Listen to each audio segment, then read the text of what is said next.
Olá, eu sou o professor Gustavo Batista. E eu, professor Gustavo Ferreira. E esse é o podcast O Fascinante Mundo do Sensoriamento Remoto. O maior podcast em língua portuguesa sobre sensoriamento remoto e geotecnologias. Do mundo. Olá, nós estamos começando mais um episódio do podcast O Fascinante Mundo do Sensoriamento Remoto. Episódio 199. Ou seja, estamos hoje encerrando a 5ª temporada. Semana que vem a gente tem o episódio 200. Ainda estamos indecisos, ainda não sabemos como vai ser o episódio 200, mas, de qualquer forma, eu pretendo, nem que seja ao vivo, que ele seja diferente para marcar essa nova temporada e esse marco de chegar a 200 semanas no ar, ininterruptas, né, gerando informação de qualidade. Além disso, hoje começa o nosso evento de monitoramento da degradação ambiental na Amazônia. Serão 3 dias, hoje, segunda-feira, dia 30, dia 31, na terça-feira, e dia 1º de novembro, na quarta-feira, sempre às 19h30. Se você ainda não se inscreveu, não tem problema, ainda dá tempo, é só você clicar em geosensor.com.br/evento. As inscrições estão abertas, vão ficar abertas até a hora do início do evento. Você se inscreve e vai ter acesso lá aos vídeos. Se você perder alguma das aulas, não tem problema, você assiste ao longo da semana, sem nenhum problema, tá certo? Antes de mais nada, tudo bem, meu amigo Gustavo? Como é que você está? Fala aí, professor, tudo certo? Estou ansioso já, né? Meio nervoso. É comum, acho que a gente já fez uns, 6, 7 eventos, assim. Um monte, né? Assim, oficiais, né? Fora participações em outros e tal. E Exato. é sempre a mesma coisa. Passa a semana anterior, né? Que a gente passa planejando com mais vigor, assim, né? Porque a gente passa planejando isso há meses, mas a semana que antecede é sempre um pouquinho mais complicada e a gente fica pensando, aí começa a dormir pouco, pelo menos comigo, né? Dormir pouco e tal, pensando como vai ser, a logística, mas eu tô bem ansioso, não só pro evento, que eu tenho certeza que vai ser maravilhoso, né? Já temos aí uma quantidade bem interessante de inscritos, mas também para o nosso episódio de número 200, né, que é um marco assim, muito significativo para a gente, e sempre tratando desses temas que são de extrema importância, né, para o pessoal, não só para quem trabalha de fato com esses dados, mas para a sociedade inteira.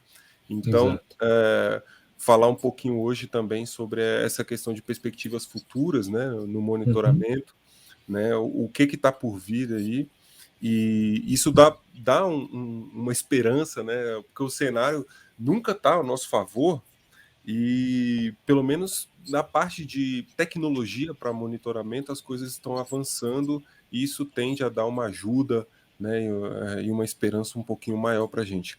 Mas é isso, é muita coisa acontecendo ao mesmo tempo. A gente também é bom ressaltar, né, a nossa participação no CBGEL, que ocorreu na semana passada. Foi maravilhoso. Eu falei um pouco sobre aprender, né, o processo de aprendizado de programação e geociências, né, tentar conectar essas duas coisas. Foi muito legal. A gente consegue comentar sobre a apresentação ali em tempo real com o pessoal super participativo também, né? Então, eu queria deixar aqui o meu agradecimento a todos que participaram, a organização também, a Júlia, o Anderson, né? Foi muito bacana, né? Minha segunda vez no CBGEL, e falando sempre sobre temas que eu gosto demais e trabalho diariamente. Foi muito legal. Eu tive a oportunidade também, né, de encerrar o CBGEL. É a minha 5ª participação, esse foi o 6º CBGEL, é a minha 5ª participação, só não participei do primeiro, mas estou em todas as edições, né, à exceção do primeiro, e nessa agora eu fiz a palestra de encerramento.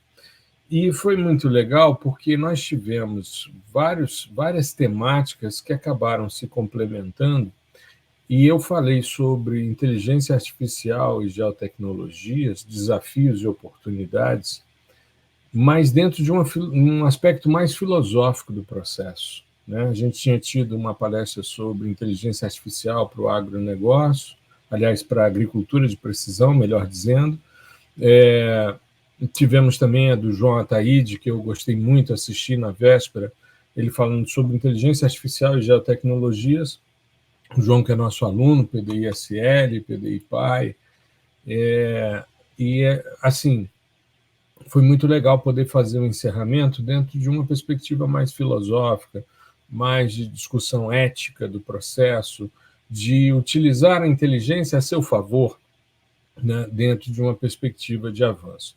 E dentro dessa linha, essa temática que a gente vai discutir hoje, sobre perspectivas futuras no monitoramento ambiental, também nos abre uma questão muito interessante, que é o fato da gente não conseguir fazer previsões muito longas, porque, em termos tecnológicos, e se a gente pegar, por exemplo, tem a teoria das ondas de inovação do Schumpeter, que fala, né, que de tempos em tempos, em torno de 45 anos, você tem ali uma nova onda de inovação. A primeira surge na Revolução Industrial, durou 60 anos, e assim vai.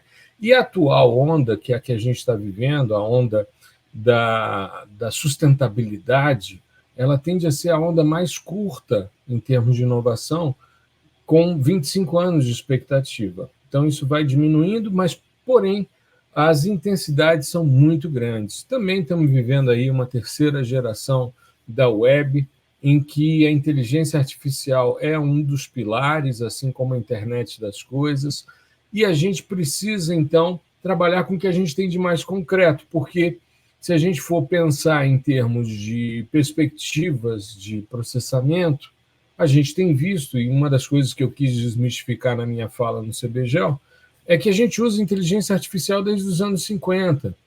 Então, não é uma coisa tão recente assim, não é, é por causa muito do impacto e da popularização da inteligência artificial generativa, com o ChatGPT, Midjourney e tantos outros aplicativos que surgiram aí, né? Mas é interessante a gente pensar no que a gente tem de mais concreto dentro dessa perspectiva, e eu acho que datasets, dashboards principalmente. Então, nessa semana, eu tive a oportunidade de fazer uma palestra para os 25 anos ali da Mundo Geo, né, na semana passada, falando sobre datasets e dashboards que cada vez mais ampliam, Gustavo, as nossas perspectivas de processamento, né? Um volume muito grande de datasets, principalmente datasets prontos para serem usados, ready to use, e uma quantidade muito grande de dashboards com informações extremamente precisas, bastante interessantes, como é o caso dos dashboards, por exemplo, do Map Biomas, né? Sim, sim. Essa questão ela é muito importante, que é de popularização desse tipo de trabalho, de dado, de informação, né? Como se fosse um serviço mesmo. Antigamente você não tinha tantos painéis assim, nem nada tão disponível online, né? Então a coisa, esse tipo de informação que é muito útil acaba ficando reservada para um grupo muito específico de pessoas, né, que trabalham com isso, então pessoal da nossa área e tal, ter acesso, né? Agora, com essa evolução tecnológica, e principalmente na questão de disseminação da informação, então hoje em dia você pode acessar isso de qualquer lugar, do celular, de um notebook, enfim, de uma televisão, outras coisas, né, que acessam a internet, tudo de qualquer lugar você consegue. Isso dá além de popularizar, coloca essa ferramenta num outro patamar, né, de divulgação para agentes e atores que são importantes dentro da cadeia de conservação e monitoramento ambiental, mas que não necessariamente são experts no assunto. Então é o cara que vai tomar decisão, é o político, é o gestor, enfim, que ele não é o cara que detém ali o conhecimento, mas aquele tipo de informação mastigada ali para ele é extremamente útil. Então, ele consegue entender de forma mais fácil fenômenos, principalmente dessa magnitude, que se estendem globalmente, né? Então, é muito complicado você compreender um fenômeno dessa extensão. Ele consegue entender porque tudo ali está muito bem resumido. Existe um trabalho, inclusive, de como que esse dado vai ser disponibilizado em termos estéticos, né? Para causar, de fato, uma impressão específica ou para um entendimento mais simplificado, né? Então, hoje em dia é tudo muito mais pensado assim, né, nesse tipo de serviço, né? De painéis, dashboards, enfim. Então, você tem assim um crescimento absurdo, não só de pessoas que utilizam e pessoas que passam a conhecer, né? Mas também em termos até mesmo de implementação de políticas públicas ou outras coisas do tipo. Você dá acesso às pessoas que precisam desse tipo de informação para tomar decisões importantes de forma instantânea, né? E tudo bem embrulhado, assim, tudo bem empacotado. Você não precisa processar nada, você não precisa baixar e fazer análise por conta e tal. Hoje tudo isso está na web de forma muito mais simples. Exato. Eu tive a oportunidade, na semana passada também, dando aula na pós-graduação, eu estava falando sobre dashboards, né, culminou de ser uma semana em que eu estava dando aula sobre o tema e também ia fazer uma palestra sobre o tema, enfim, as coisas acabaram, né, convergindo, e foi a semana também que a gente teve a oportunidade de fazer a apresentação da prova de conceito do trabalho que a gente desenvolveu na Amazônia recentemente, agora do meio do ano para cá. E foi muito interessante, porque quando eu fui mostrar a parte de sensoriamento, eu comecei, né, com... Você participou da prova de conceito também, você processou junto comigo, está dentro do relatório junto comigo, enfim. E foi muito interessante, é um projeto de pesquisa, só para a nossa audiência entender, né, para a gente avaliar uma área próxima a Manaus, próxima a Presidente Figueiredo, né, no Amazonas, e a gente começou a avaliar por meio de uma composição de cor real. Depois a gente passou para uma composição falsa cor, em que duas áreas se destacaram, diferenciadas em relação, padrões diferentes em relação à área geral. E aí a gente foi buscar nos dashboards, principalmente no Map Biomas, a história daquela área para a gente entender por que aquelas duas áreas eram diferentes. Quando a gente vai para o início da série, da coleção 8, que é 85, a gente percebe que existia um início de formação de pastagem naquelas áreas, que hoje são florestas secundárias. Depois, aí você coloca um pin nessa área de pastagem e olha o histórico desse pin, desse ponto, e aí você percebe que até 92 aquilo era pastagem, quando houve uma conversão de uso para floresta.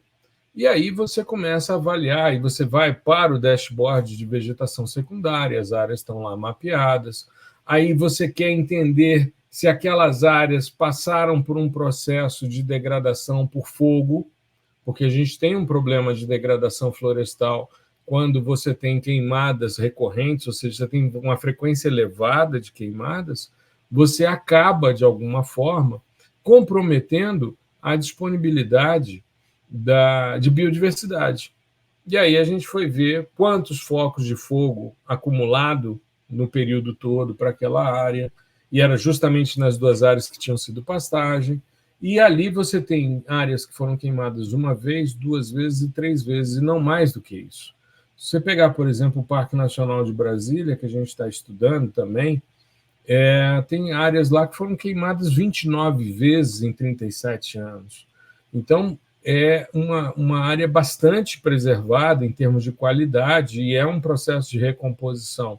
E por isso uma dinâmica de CO2 flux, que a gente aplicou também o índice espectral para verificar isso, diferenciada. Então, a gente usa todas as ferramentas que a gente tem de forma mais disponível, e os dashboards são extremamente importantes. Sim. Mas eu queria salientar um ponto que eu acho que é mais concreto para a gente, mais palpável, que são os novos sistemas sensores que estão aí sendo desenhados. 2 já estão aí na cara do gol para 2024, e eu queria falar um pouquinho sobre o NISA, sobre a missão Biomass E sobre o CIB6 também, para a gente ter um pouquinho de reflexão a respeito. É importante a gente... Claro, existem outros sistemas sensores também óticos que estão sendo pensados, tem muita discussão na área hiperespectral, mas os dados SAR, quando a gente pensa principalmente em bioma amazônico, a gente precisa de dados que tenham uma penetrabilidade muito grande, não só pela questão da cobertura de nuvens, mas também pela densidade florestal, para que a gente possa ver, né, a biomassa viva acima do solo, os troncos, né, atingir o solo ali, ou seja, sistemas diferentes do que a gente tem hoje, Sentinel-1, que é banda C, mas a gente ter maior resposta, né, Gustavo? Essa questão é muito, né, principalmente para o nosso domínio amazônico, ela é muito crucial, que é você conseguir medidas, né, métricas precisas de biomassa acima do solo, principalmente, né? Porque a partir daí você consegue derivar uma porção de análises, desde do monitoramento da degradação até o monitoramento da preservação, que seja, da conservação, né? Da conservação, isso. E quando você pega o que tem disponível hoje, você consegue estimar com algum nível de precisão, mas o ideal é utilizar como se fossem várias perspectivas, né? Várias formas de se olhar o mesmo fenômeno. Então, se você utiliza vários sistemas sensores em bandas distintas, né? Só um exemplo, ou até mesmo resoluções espaciais distintas, você consegue caracterizar muito melhor esse fenômeno, que é, assim, esse tipo de medida, esse tipo de estimativa é bem complexo de se fazer, tanto que você não vê muitos datasets atualizados de biomassa, né? É uma coisa que é feita assim, meio que pontualmente e tal. Tem um trabalho aqui e outro ali, porque é realmente complicado você fazer uma estimativa, principalmente numa área com extensão geográfica absurda, a nível continental, né? E ter um nível de precisão. Mas é extremamente necessário justamente por conta disso. Imagina você fazer, porque esse tipo de estimativa é feito, né, geralmente por levantamento de campo. Você imagina ir a campo para fazer um inventário da Amazônia inteira, né, em termos de biomassa, é impossível. É literalmente impossível. Né? Não dá para fazer. Então, assim, esses lançamentos novos, principalmente de sistema SAR, eles vão ajudar demais esse tipo de estudo, e a gente vai conseguir integrar esses dados, essas estimativas de biomassa, com dados ópticos, né, com índices espectrais, com métricas que já são calculadas aí pelo PRODES, enfim, pelos sistemas, por exemplo, do Map Biomas. Então você consegue integrar e tendo, né, uma visão, aliás, um tipo de visão distinta do mesmo fenômeno, você vê como se estivesse vendo de todos os lados ali, você tem a compreensão completa. E isso é muito importante, integrar os dados, integrar os sistemas sensores, integrar as plataformas, né? Então essa visão, né, mais global, ela é muito importante para a gente conseguir sair lá do outro lado, com uma solução bacana, né, enfim, que seja um painel, né, demonstrativo, ou dados extremamente mais precisos, assim, que a gente tem uma confiança, né, principalmente ao longo do tempo. Então, esses novos sistemas, e a gente vê que é sempre não, né, mas a maioria mais focado nas micro-ondas, por conta dessa questão de ser um pouco menos sensíveis a efeitos atmosféricos, né? Então a gente consegue ter uma robustez maior quando estamos tratando de série temporal, e também esses níveis de penetrabilidade do próprio sinal. Então, se você tem banda X, penetra um pouquinho menos do que banda C, que penetra um pouquinho menos que banda S, e assim por diante, vai indo até banda L, banda P, enfim. Se você tem todo mundo junto, observando o mesmo lugar, você vai ter vários estratos ali daquele alvo. Isso é muito importante, é riquíssimo. Imagina só quando a gente tivesse a galera toda rodando aí e produzindo esses dados para a gente conseguir compor, né, um fenômeno, enfim, fazer estimativas dessa grandeza para todo o bioma amazônico. Exato. Eu estava pensando justamente nessa questão, porque a gente vai ter aí uma disponibilidade de dados, não só dados na banda L, que é uma banda já mais usual para os trabalhos de vegetação, principalmente vegetação arbórea, né? Mas a gente vai ter também a banda S, no caso do NICER, né? Você tem banda L, que é a NASA, a S, se não me falha a memória, foi desenvolvida pela Agência Espacial Indiana. Sei que um desenvolveu uma banda, o outro desenvolveu outra banda, já foi tudo enviado para a Índia, vai ser lançado de lá, agora em 2014. E a gente vai ter 2 coberturas a cada 12 dias do planeta inteiro, né? Então, a expectativa do NICE é uma expectativa de verificação, principalmente dos estoques de carbono nessa biomassa viva acima do solo. E a gente tem um avanço muito grande com a missão Biomass, que aí sim é um desafio tecnológico enorme, porque vai ser o primeiro SAR na banda P orbital, ou seja, uma baixíssima frequência, mas que vai ter condição de avaliar os caules, principalmente. Então, mesmo num lugar que você tem uma densidade florestal muito grande, a penetrabilidade da banda P é absurda. E você vai ter também uma outra característica que eu já comentei em algumas postagens, que eu acho que são extremamente importantes de serem salientados, que é o fato de você ter 18 meses de tomografia SAR. Então, você vai ter uma perfilagem dessa vegetação para compor esse estoque de vegetação viva acima do solo, e com isso, como o carbono é um proxy que você deriva todos os outros elementos, aí os estoques de carbono acima, abaixo, depois o carbono equivalente, vai ser extremamente importante a gente ter acesso a essas 2 missões para a gente poder avançar, principalmente porque os datasets eles subestimam um pouco em relação ao que a gente vê no campo. Está dentro da faixa, mas o que normalmente é visto como uma informação média, a gente acaba tendo como sendo uma estrutura mais topo de escala. Mas os datasets são bem interessantes para direcionar o trabalho de campo, né, Gustavo?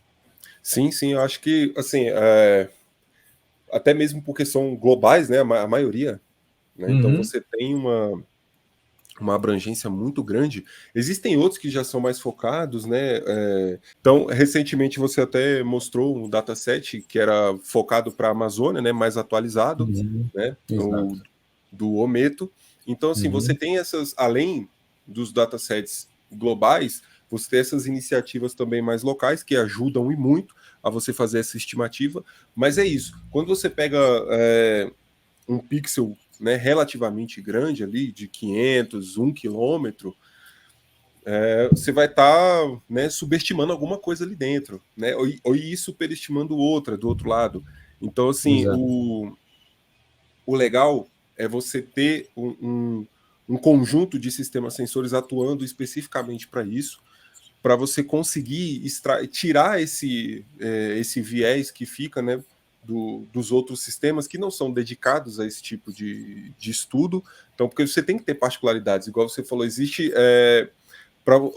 existem bandas específicas e o uso desses artifícios de penetrabilidade, eles vão ser diferentes a depender do domínio, por exemplo, né? Uhum. A penetrabilidade na Amazônia com a banda P vai ser de um tipo, na Caatinga vai ser outro.